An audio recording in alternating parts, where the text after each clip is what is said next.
پتہ نہیں ہمیں کس نے یہ بیماری دلا دی، پہلے خیش پھر درویش، پہلے اپنے آپ کو دیکھو پھر دو، اللہ اکبر، پہلے اپنے آپ کو دیکھو پھر دو۔ جوان حضور کی خدمت میں آیا، السلام علیکم، وعلیکم السلام، حضور کچھ عرض کرنا چاہتا ہوں۔ آپ نے فرمایا جی بولیے۔ اللہ کے نبی، ماں بیمار ہے، آخری وقت ہے، کہ اپنا لعاب دوں؟ کہ وہ تو دیں گے۔ فرمایا پھر کیا دوں؟ کملی والے ذرا اپنا کرتا مبارک اتار کے دے دو، میری اماں کہہ رہی ہے پیغمبر کا کرتا مجھے مل جائے گا، کفن بنا کے قبر میں لے جاؤں گی، میری دنیا کی زندگی کی نجات ہو جائے گی۔ ادھر آؤ، آ گیا کرتا مبارک ہاتھ میں پکڑا، کہ نوجوان میرے پاس یہ ایک ہی ہے، دوسرا کوئی نہیں، اگر تجھے دے دوں گا تو ننگا ہو کے بیٹھ جاؤں گا۔ انہوں نے کہا ٹھیک ہے اللہ کے نبی۔ گھر چلا گیا، پھر تھوڑی دیر میں آیا، دروازے کی چوکٹ پہ کھڑا ہو کے حضور کا چہرہ دیکھ رہے۔ آپ نے فرمایا کیا؟ کہ ماں کی نہ مانوں تب ناراض، تیرے سے بحث کروں تب اللہ ناراض۔ آپ نے فرمایا خیر تو ہے؟ کہ اماں کہہ رہی ہے تجھے اللہ اور پہنائے گا، مجھے دے دے، میرا آخری وقت ہے، قبر میں میرا کام بن جائے گا۔ آنکھوں سے آنسو، گریبان مبارک کھولا، کرتا مبارک اتارا، سائل کے ہاتھ میں دے دیا، کہ جا اللہ میرا مالک ہے۔ خود اپنے دونوں ہاتھ اپنی بغلوں میں ڈال کے بیٹھ گئے۔ نوجوان کرتا لے کے گیا، جبرائیل خدا کا قرآن لے کے آ گیا، وَلَا تَجْعَلْ يَدَكَ مَغْلُولَةً إِلَىٰ عُنُقِكَ فَلَا تَبْسُطْهَا كُلَّ الْبَسْطِ فَتَقْعُدَ۔ محبوبہ ٹھیک ہے ہم نے آپ کو رحمت للعالمین بنایا، لیکن اتنا بھی نہیں کہا کہ تن کے کپڑے اتار کے دے دو، خود ننگے ہو کے بیٹھ جاؤ۔ جبرائیل خدا کا قرآن سنا کے جا رہے، میں محمد کی عرض میں تو اس کے دربار میں لے جا، اسے جا کے کہہ دے یا تو مجھے رحمت للعالمین نہ بنا تھا، اگر رحمت والی چادر تو نے میرے کندھے پر ڈال دی، میرے دروازے پر آ کر کوئی ہاتھ پھیلائے خالی بھیج دوں، میں محمد کی غیرت گوارا نہیں کرتی ہے۔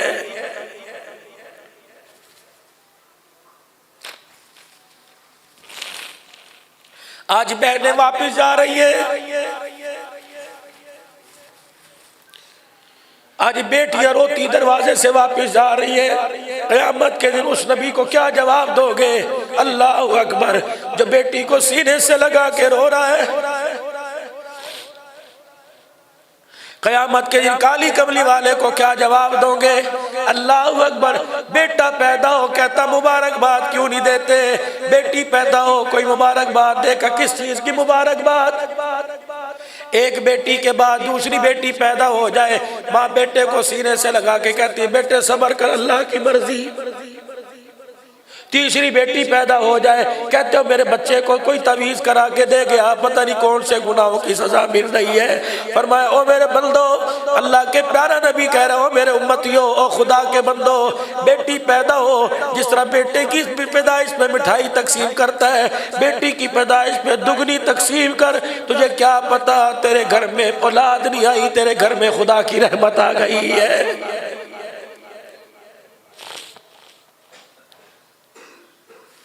پتا تھا سپورا گوٹھ والے، پتا تھا جاہلیت کی زندگی گزارنے والی کچھ اللہ کی مخلوق ہوگی، پتا تھا پنجاب والے، پتا تھا سرحد بلوچستان کراچی والے بیٹی کے پیدا ہونے پر عیب سمجھیں گے، منبر پر آ کے کھڑے ہو گئے، اللہ اکبر، بیٹی کے پیدا ہونے پر مقام بتلا دیا، دونوں انگلیاں یوں جوڑ کے دکھا دی، فرمایا جس کے 3 بیٹیاں پیدا ہو اور ان بیٹیوں کو دیکھ کے اللہ آپ کی منشا پہ راضی ہو جائے، قیامت کے دن میرے ساتھ اس طرح کھڑا ہوگا، درمیان والی اور شہادت والی انگلیوں میں تو فرق ہے، اس کے میرے درمیان اتنا بھی فرق نہیں ہوگا۔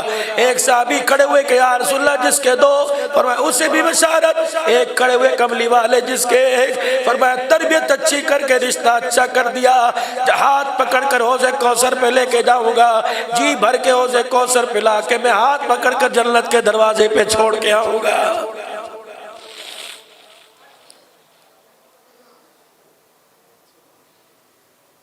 اولاد کا سب سے پہلا حق، گود کا انتخاب اچھا ہو، جس عورت کے ساتھ شادی کی جائے وہ عورت اولاد کے حق میں بہتر ہو، اس کی گود سے قرآن کی خوشبو آئے، اس کے آنکھ میں حیا ہو، اس کے چہرے پہ پردہ ہو۔ ایک عورت بازار سے گزری، ایک لفنگا پاس آیا، کہنے لگا آنکھیں بڑی پیاری ہیں، وہیں کھڑی ہو گئی، کہنے لگی اتق اللہ، اللہ سے ڈر۔ اگلا قدم نہ اٹھایا، خادمہ ساتھ چل رہی تھی، خادمہ کو گھر بھیجا، کہا چھری اور پلیٹ لے کے آ۔ خادمہ گھر سے چھری پلیٹ لے کے آئی، چھری کو اپنی آنکھ میں مار کے دایاں ڈیلا، پھر مار کے بایاں ڈیلا، نکال کے پلیٹ میں رکھ دیا۔ کہنے لگی جا اس کتے کو جا کے دے آ، انہی آنکھوں پہ مرتا تھا، لے لے، اپنے پاس اس لیے نہیں رکھتی، ان آنکھوں پہ غیر کی نظر پڑ گئی، اللہ اس کے رسول کے دیدار کے قابل نہیں رہی۔ اس امت کے نوجوانوں، ساری رات موبائل پر کیا دیکھتے ہو کہ ان آنکھوں سے اللہ کا دیدار نہیں کرنا؟ ہماری حرکتوں کی وجہ سے ہمیں محلے میں کوئی پانی نہیں پلاتا، قیامت کے دن حوض کوثر کملی والا کیسے پلائے گا؟ ہماری بد اخلاقی اور بے غیرتی کی وجہ سے کوئی اپنے گھر کی بیٹھک میں نہیں لے کے جاتا، کملی والے کا جنت میں پڑوس اللہ کیسے دے گا؟ خدا بھلا کرے اس گئے گزرے دور میں ایک محنت جو ناپید ہو چکی تھی، جو ختم ہو چکی تھی، وہ الیاس رحمت اللہ علیہ، اللہ اکبر، جس نے اس آس کو اس امید میں بدل دیا، اللہ اکبر، گمراہوں کو تہجد گزار بنا دیا، ڈاکوؤں کو تہجد گزار بنا دیا، جنہوں نے کبھی عید کی نماز نہیں پڑھی تھی انہیں مسجد کے اندر 5 وقتہ با جماعت نمازی بنا دیا۔ مسجد والوں، آپ حضرات سے بھائی ندیم بابر صاحب اور مسجد حاضہ کی پوری کمیٹی سے عرض کر کے جاؤں گا، اپنے اس مسجد کے اندر ایک کمرہ بنا دینا، اس پہ لکھ دینا یہ اللہ کے مہمانوں کے لیے اچھا باتھ روم، اچھا کچن کا انتظام کر دینا۔ کوئی صوبہ سرحد سے آئے گا، کوئی بلوچستان سے آئے گا، کوئی اندرون سے آئے گا، کوئی بیرون سے آئے گا، تم ایسا ان کا استقبال کر کے انہیں گلے لگانا تاکہ انہیں اپنوں کے وچھوڑے کا دکھ نہ ہو۔ اللہ غنی، یہ وہ لوگ ہیں خدا پاک کی قسم، جب گھر سے پہلا قدم نکالتے ہیں فرشتے ان کے پیروں کے نیچے پر بچھا دیتے ہیں، سمندر کی مخلوق ان کے لیے اللہ کے دربار میں دعا کرتی ہے۔ مولا الیاس رحمت اللہ علیہ، اللہ اکبر، مولا الیاس رحمت اللہ علیہ جب آپ کے مدرسے سے فارغ ہو کر فارغ التحصیل طلباء اکرام درس نظامی پڑھ کر ایران جانے لگے، آپ ایئرپورٹ میں رخصت کرنے کے لیے آئے، فرمایا او طالب علموں، اپنے علاقوں میں جا کے مسجدیں بنوانا اور مسجد بنوانے کے ساتھ بنا کر ایک مسجد میں کمرہ اللہ کے مہمانوں کے لیے رکھ دینا۔ حضرت جی اللہ کے مہمان کون؟ فرمایا جب پاکستان سے ایران اللہ کے رستے میں جماعتیں آئیں گی، وہاں تمہارے ملک میں آنے کے بعد پریشانی نہ ہو۔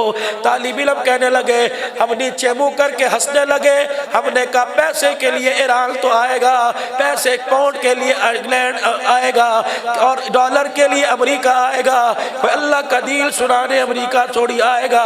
کہ 13 سال کے بعد یا 11 سال کے بعد پہلی جماعت جب پاکستان سے رائی وڈ سے، اللہ غنی، پہلی جماعت انڈیا سے جب پہلی جماعت ایران کے ایئرپورٹ پہ اتری، خدا کی قسم ان کے سروں پہ بستر دیکھ کے ہمیں حاجی الیاس یاد آنے لگ گیا۔